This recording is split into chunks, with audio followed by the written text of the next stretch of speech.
In what may be one of the stupidest serious debates I've ever heard in government, a city council meeting here in Kentucky spent 30 minutes debating the city council's seating chart and how racist it might be. Daniel Cameron says there'd be no mask mandates when he's governor. And then finally, the National Federation of Republican Women is preparing for a big fight over what is a woman. I'll talk to you about that and what you can do locally as a Republican here today on the Andrew Cooperrider Show.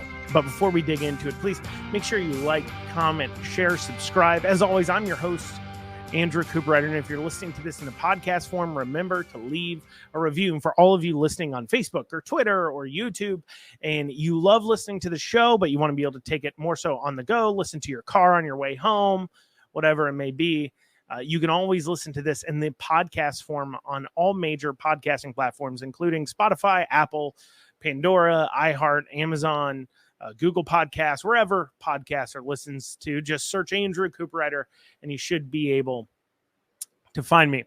Without further ado, let's dig down into it. So this next story will bring laughs and disbeliefs to those who don't live in Lexington, while it brings tears to people like me who do. Tears over how Lexington City Council spent 30 minutes debating a seating chart and how racist it might be. Maybe you don't live in Lexington, but what you should know is that these types of dumb debates happen all across the state. They happen in Bowling Green, which has historically had a little bit of liberal government. Happens, of course, in Louisville, some northern Kentucky towns. It happens all over. And this is why it's incredibly important, especially if your city council races are nonpartisan, like they are here in Lexington, to pay attention to who you're voting for. Because quite frankly, this is a ridiculous story. And when I'm talking about seating chart, I'm not talking about like a seating chart for the audience. Like if you're in this district, you sit here, you sit here. No, I'm talking about the assigned seats at the city council table in Lexington in their city council room. Like they've got their, their desk podium thing that they all sit at. And there's 15 of them. And apparently they need a seating chart. They need assigned seating. Now, these are people who are elected to lead the city fiscally, manage millions of dollars, and represent the people of their districts, or if they're at large, people as a whole. And yet they still act like little children arguing over who gets to sit closest to the center of the group. Now, it didn't used to be this way. See, up until this year, pretty much the way it worked in city council here in Lexington was that people simply walked in. It was kind of first come, first serve. You walked in and you grab a seat. Of course, the vice mayor sat at the middle because they lead the entire process, but everybody else, you just kind of walked in and you grabbed a seat. However, with this most recent group of new people coming in, we've got an overflow of social justice warriors. And this is when issues began to arise and arguments started simply over seats. So the Rules Committee and the City Council decided to put together a seating chart. It's a rather simple chart.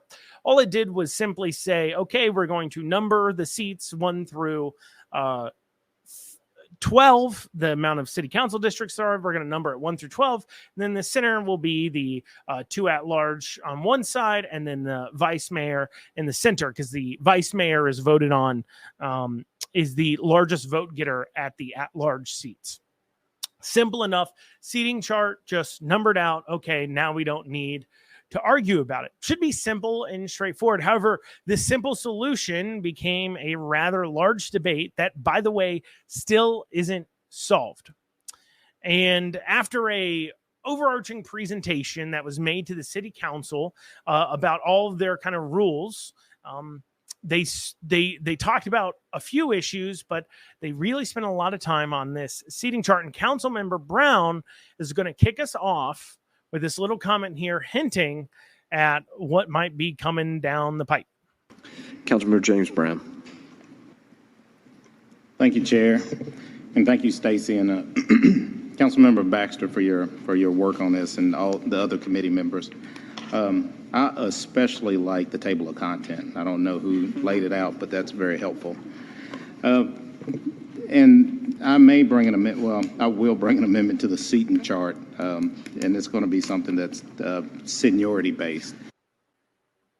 So Councilmember Brown starts off by first acknowledging what great work they did on the table of contents, like they're a child who is about to get an F on a paper and the teacher's still trying to find something positive to say about the paper. But he says, hey, look, this should be about seniority.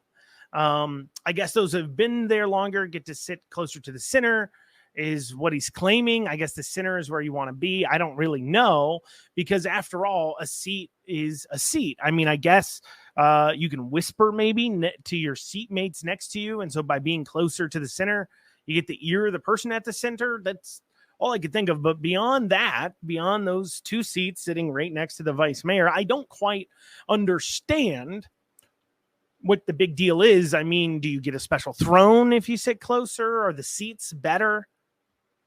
I mean, they all have microphones. They can talk when they're all talking, regardless of where they're sitting, everybody can hear them. Their microphones are at the same level.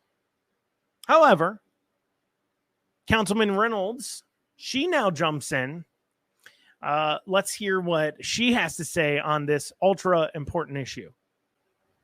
Comes up about the seating chart. I just want to say that I didn't think it was necessary until this year, and then there were just a lot of things happening, and it felt very necessary to have a seating chart. We came up with this 1, 2, 3, 4, 5, 6, 7, 8, 9, 10, 11, 12 thing that, I don't want to sit all the way over there no matter how many years I've been here, but I'm okay with that if it means that we're not debating about where we're sitting all the time. So I know there's others that have different ideas of how it should be, but I think that this is what we came up with, and we came up with it for a reason. So thank you. She says, look, it's necessary because you all wouldn't stop arguing over where you're going to sit. She even says, I'm fine with sitting on the end. Just stop it, which seems like a logical position to take. Now, she was involved, of course, in the process of making the seating chart, and the seating chart does put her at the end. And I am now reflecting on the fact that I am seriously talking about a city council seating chart like it's an important issue. But regardless, now city council member Kathy Polo chimes in, and because, well, she doesn't want to sit on the end, and well, she's been there quite some time. So I wonder what side of the issue she will come down on. I agree, Councilmember Reynolds.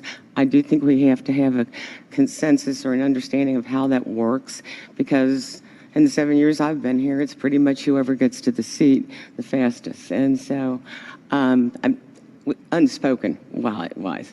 But I do have some reservations about doing it by council district. I don't think any district should be pigeonholed into having the same place for years moving forward. And selfishly, I would say 12 would always be at the end, and 1 would be at the other end. And I think that we should, and I know Councilmember Brown mentioned bringing forward an amendment that looks at seniority. And with that said, many legislative bodies, including the federal government, looks at the seniority when they're making the seat decisions and also office decisions. So when this amendment comes forward, I will make an amendment to the amendment just to clarify a few areas of that. But I wish we would reconsider looking at a more equitable method for seating. But we do need one. Thank you, Chair. Equitable, she says. I don't want people pigeonholed into sitting somewhere. What am I missing here? Like, why does it matter if you sit on the end or not? I don't want anybody stuck sitting somewhere they don't want to sit. I want it to be equitable. What does that even mean? Equitable?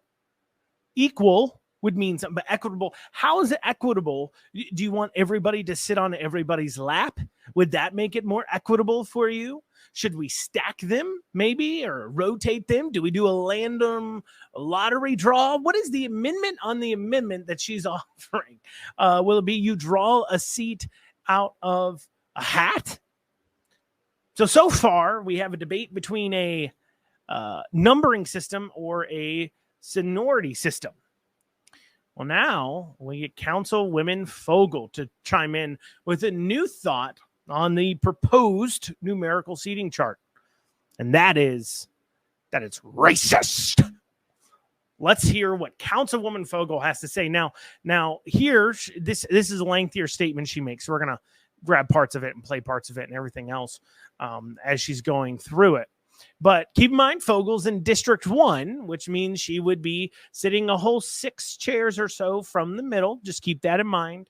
And so really try to understand here what her plight is here. Okay, so first she's going to start off by talking about sometimes how she needs to leave, and the extra 6 steps might just be a little too much for Councilwoman Vogel. Emotional up here, that means that I would have to get up and cry all the way out this way and then try to come back in. So I wish that would be taken under consideration. And then she might cry and take too many steps while she's crying. Now, she just simply can't demand that she wants special seating because she just wants it. She wants to be closer to the center because that's where she wants to be. Instead, she, an elected official in charge of governing a city, might be crying 6 too many steps. And, well, that just can't happen. But she knows that that is a silly argument that really isn't going to get this idea sold. And so what she goes ahead and does next is she says what these white liberals sitting on the city council really need to hear to change their mind. And that is that this seating chart is unequivocally, unavoidably, immediately, and obviously extremely racist. I want to talk about the segregation of the council if it's 1 through 12. If you look at 1 through 6, and then you take in account of Council at Large Brown, then you have all the minorities on that side. And then when you come over on this side, it's all the white council, if anybody didn't take a look at the makeup. So I really took and then I would like to ask the question when I get to the end about does the seats give you power? Or is it like me, the people give me power that I serve? So even if you tell me to go to 1, I'm still going to feel like there's power because the people are here. But if, so I wanted you all to visualize that. And does that mean that the council will look like what the city already looks like with the segregation and the racial divide across the South and the North? These are the things that when I ran that across some people in the district, this is what they told me, and this is what I saw. I mean, if you take it, y'all go and put the B's and the W's beside every one of those seats, even counting Vice Mayor Wu all the way that way. And so the majority would look like that. And so... And there it is, because it just so happens that one side may look a different way, because it just so happens that based upon numbering, that is just how it would look. She also had a bit in there about the chairs or the people giving her power, to which I agree. I don't think the chair itself actually gives you power. I think the people do. I think you still have a vote no matter where you sit. So why does it matter? But she just said it. Now the council would look racist, just like how racist the city of Lexington is. Yes, the city who renamed entire areas of town in order to be more inclusive because their names harken back to slave times. The city who somehow has about a 50% minority council, even though it's a 70% white city. Then she jumps back into another argument. And that is she is simply not competent enough to sit on the end. Listen. I'm new. I get a lot, and I don't really know much about government. I know boots on the ground, I know people. So I sit here with what y'all hear me say, my mentor. When I don't know anything, he will take time to explain something to me. If I'm in that corner and then CM Reynolds turns my mic off, so I won't be over here in the cot. And so those are the things that I'm thinking about. How can I grow as a freshman? And even if you do seniority, it's still that look to the community. I don't know much about government. That's what she said. Now, I don't know if I'd be admitting that out loud. I mean, you already said you get so emotional during the simple business meetings that you need to leave. And now you're saying you're too inexperienced to sit on the end. Too inexperienced to sit on the end. Leaving a question of, well, should you even be on city council? You can't sit through meetings without crying, and you can't figure it out if you only have one person next to you to ask questions to. But she doesn't let the racist argument die there. Oh, no. She's decided she's going to go back to the old racism pot because she still feels like she hasn't fully fleshed that out. About not being included. And then you have the powerful white men who don't move at all. Oh, yes. The powerful white men. Like Dan, the vice mayor, the most powerful one in the room, whose last name is Wu. His name is Dan Wu. That sounds like a really white guy, doesn't it? I mean, his skin color may be lighter than hers, and I guess if that's all she sees, but technically, Dan Wu, not just technically, is as much of a minority as she is. Actually, when you look at the city council itself, out of the 15 members, only 4 are white men.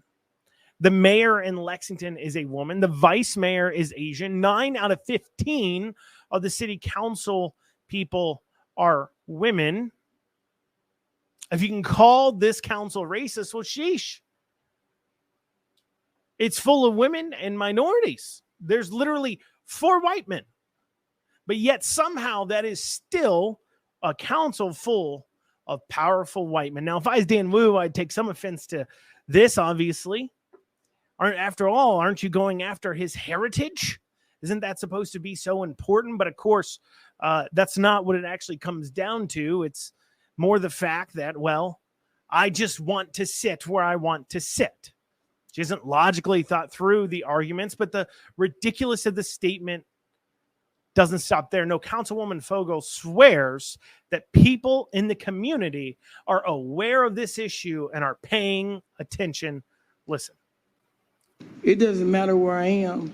I just want to know, and I want y'all to really think about what it will look like to the people you serve as they look at this council, and you have all the people of color on one side and all the powerful white people on the other side.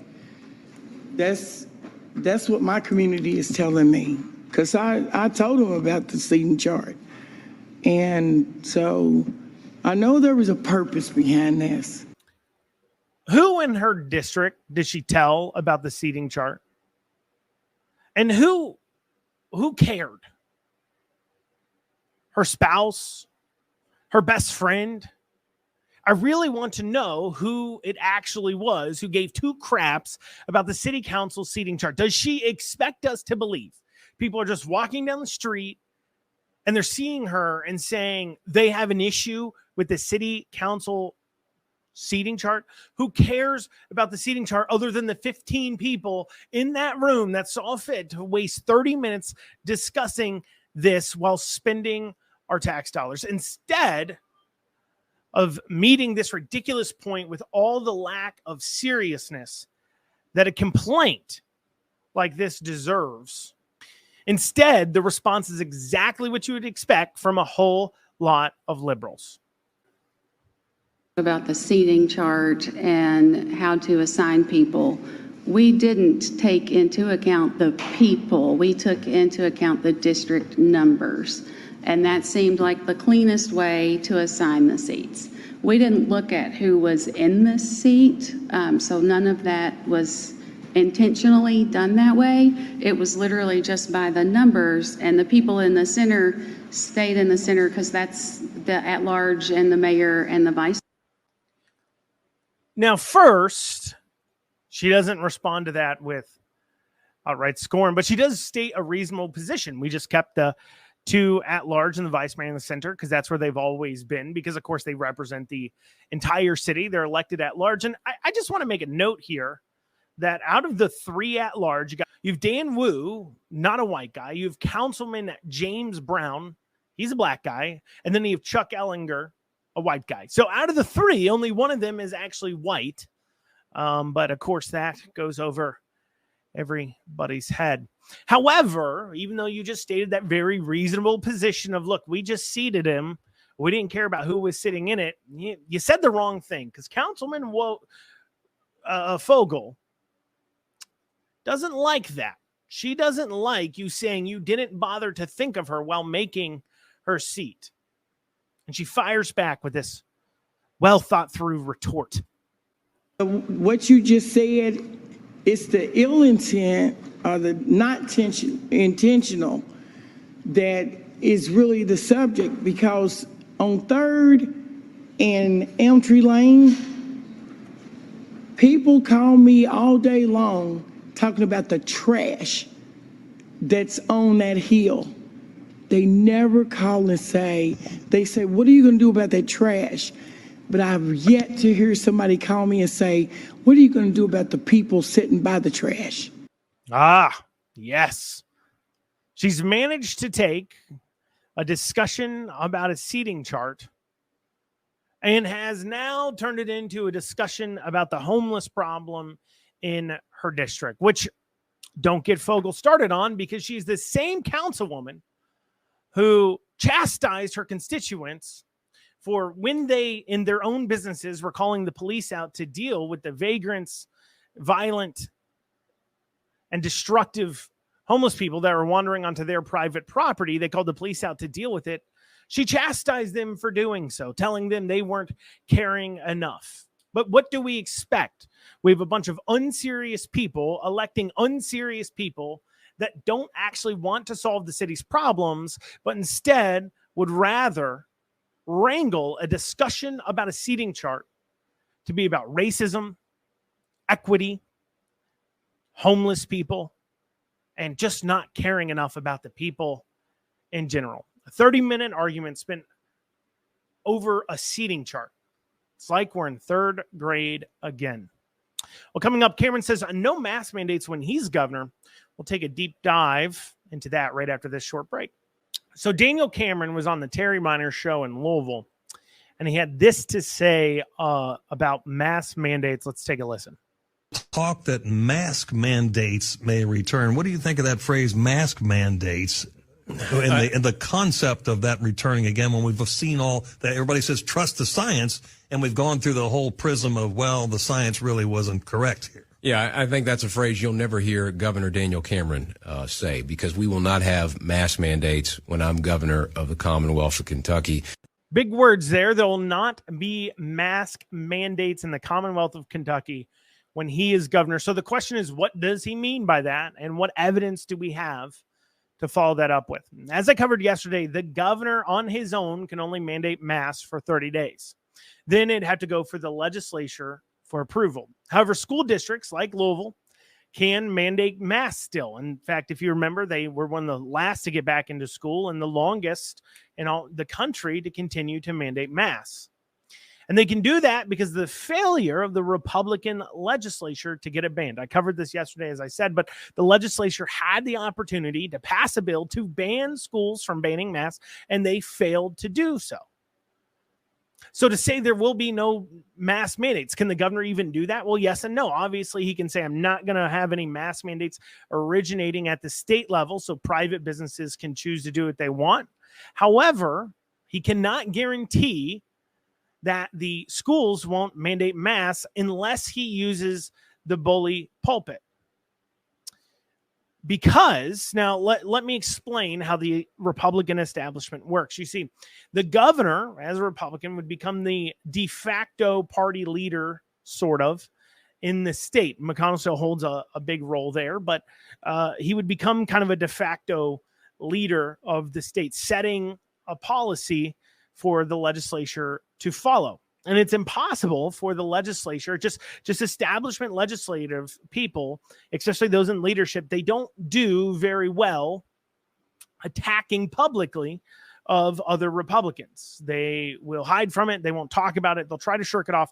They sometimes will bring it up if you're really, really, really bad, but they will not do it publicly. No, what they do is they go out and they find primary opponents, they fund them against you, so on and so forth, but they can't say anything bad publicly. Why? Because establishment Republicans rely on team red shirt versus team blue shirt mentality in order to continue to convince you to vote for them. And if they start attacking fellow red shirt teams, well, then the whole guise of you have to support everybody with an R next to their name that they rely on falls away. Now, you know how I am, and I've said this before. I would never tell you to vote for a Democrat. I find their views to be objectionable. However, there are Republicans that also at the same time you could say are not truly Republicans. And I think you all know exactly what I'm talking about. And so with that in mind, I don't think the legislature would be openly resisting Cameron or not delivering on something he's going out and speaking on. But the question is would Cameron push them? Now, has Cameron come out loud and said that he will push the legislature to ban masks in K through 12 schools? No, he hasn't said that. And you may think politically it's not super smart to come out and say that. But understand also as well, Cameron himself doesn't really have an attachment to the legislature. If he's told by the Senate president, majority leader, the House speaker, leadership there, simply, look, Cameron, we can't get this done. Here's XYZ reasons why. Does he simply accept that and walk away because he's never been in the legislature to know better? Well, one way we can know how attached he will become, how do we know what he will do is we can look obviously at his prior actions. Now, I happen to know that the AG's office was in court fighting on mask mandates. In fact, I was associated with that court trial and I sat through the hours of hearing. And in that court case, the judge actually ruled that masks were as effective at stopping COVID as a chain link fence would be for stopping mosquitoes. And unless I am mistaken, because that case was brought before the state Supreme Court and then dismissed because the challenge against it was based on some other courses, I believe that case is still in effect, which means that in Kentucky, the current legal ruling, for those censors, I'm not claiming myself to say this. I'm just saying in Kentucky, the current legal ruling out of the courts is that masks are as effective at stopping COVID as a chain link fence is at stopping mosquitoes. So the fact that Cameron fought on that issue may give you hope. And for me, it does a little bit. Weiss did start that case. Chris Weiss, attorney, he did start that case as so often as he did of many of the lawsuits that Cameron ended up eventually jumping onto. But even as Cameron was fighting in the courts about that, I don't think McConnell really wanted him to. Because remember, at this time, McConnell was running ads paid for out of his campaign fund in order to encourage people to get vaccinated. So there is reasons to think he would push for a ban of masks in schools because he's made a promise. There will be no mask mandates. You've heard it. I've heard it. He said it loud. And if he's willing to fight with the legislature, and he feels compelled to do so, he could get it done. But as I said, he's never been in it. And the people up there, they make up his inner circle a lot of times. Just look at the Cameron Campaign Steering Committee. And what you'll see is several legislators who've been vocally against banning masks in schools making up that committee. Obviously, we know Beshear isn't going to try to ban masks in schools. And so, and I'll keep saying this, that when it comes to turnout, when it comes to turnout and you're dealing with a state legislature that has failed to pass or completely address a lot of these issues, it makes people wonder. The only reason why people wonder is Cameron going to be able to follow through on this claim? You have a Republican legislature that's failed to do so. They pass bills where they spend more and more. They failed to ban masks in schools. They failed to return and stop COVID enforcement actions, even as they were going on, even as they said they disagreed with the shutdowns. They failed to ban vaccines, even at mandates, even at government institutions. And they failed to attach requirements to not fire hospital staff if you want state funding to help you with your staffing problem. Because, of course, why should we subsidize their vaccine mandates? The legislature failed to do all of that, and they had opportunity. On top of that, you have a person who's viewed as a leader in the Republican Party, McConnell, who's at the federal level passing the largest pieces of gun control legislation and $1.7 trillion spending packages. So you don't have to wonder why people maybe wouldn't be necessarily excited about turning out for Cameron if he's not addressing these issues and calling it out. How can we be sure? Now, it could be politically non-expedient right now to do so. But I tell you this, I want Beshear to lose, but I once again have got to tell you something. I have very conservative friends. I don't have very many liberal friends. In fact, I don't think I have any anymore. And I've got conservative friends, and I'm not feeling an excitement from them to vote, an excitement for them to volunteer, an excitement for them to tell their friends to go out and vote. I guarantee you the Democrats in Kentucky are very excited and motivated because Beshear is their last vestige of power, and they're getting out there and getting it done. And Cameron needs to be firing on all cylinders and turning out as many people as he can and getting them as excited as he can to go out and vote for them if he wants to win. And you got to turn out your conservative base. But when you have doubts, when you look at the Republican legislature about what will a Republican governor do, and you can't get concrete answers exactly yet, it makes it harder for people to get excited. You could shoot the messenger all you want to. You can yell at me and be upset, but I want Beshear to lose. And therefore, I'm giving, I guess you could call it unsolicited advice on what I think Cameron needs to do to pull off a win. Well, coming up, the National Federation of Republican Women, or NFRW, is having their national conference next month. And a big fight is looming over what is a woman. I'll cover that right after this break. So the National Federation of Republican Women is having their national conference next month, and there's quite a fight looming. And I'm going to have to explain some things. So this is a very niche story. You're not going to probably see this anywhere else. This is a story I'm bringing you simply because I have a fair amount of sources in the the National Federation of Republican Women, and they're kind of filling me in on this. So I'm kind of breaking the news, I guess you would call it. So you're not going to read a whole lot of stories about this, but it's a little bit of a niche issue. And let me explain a little bit about how the National Federation of Republican Women work. You see, in the Republican Party, anybody who's been a part of the party understands that it is really women who run the party. And I know Democrats always claim that Republican Party is the party that hates women, but that's just simply not true. In fact, all across the state, you'll find many, many counties where the county party is not nearly as active as the Women Republican Club is in that county. In fact, for a long time, and I think they're just changing it this year, it was a requirement that whoever was chair at the state level, the vice chair had to be of an opposite sex, ensuring that women had leadership within the party itself. And so these Republican women clubs, they really kind of run what's going on. Well, these Republican women clubs, they're part of a national federation. They have a Kentucky federation. And they're having their conference. And there is a committee that puts forward a slate of people. And who they're putting forward for president is a woman named Vanessa LaFranco, who's the New Jersey president of the Republican women there in New Jersey.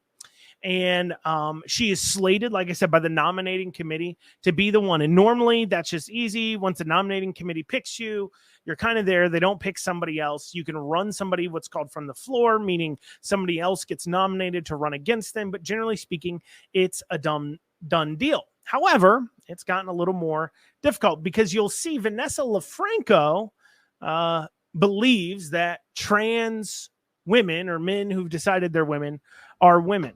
See, Vanessa LaFranco has pushed forward a woman, quote unquote woman, a transgender woman, so a dude, pushed this dude forward within the Republican Women's Club in New Jersey, and in fact, pushed this dude forward so much that he won Woman of the Year in New Jersey because of what Vanessa LaFranco did. On top of that, there was a resolution that some people are trying to push forward to ensure that in order to be a woman member of the Republican Women's Club, you had to be biologically a woman. And that since has been struck down to not be allowed to talk about.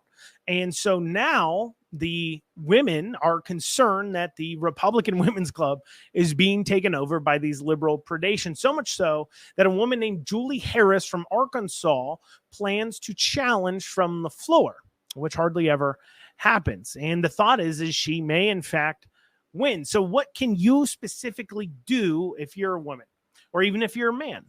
Well, first, if you're a woman, you can obviously get involved with your local Republican Women's Club.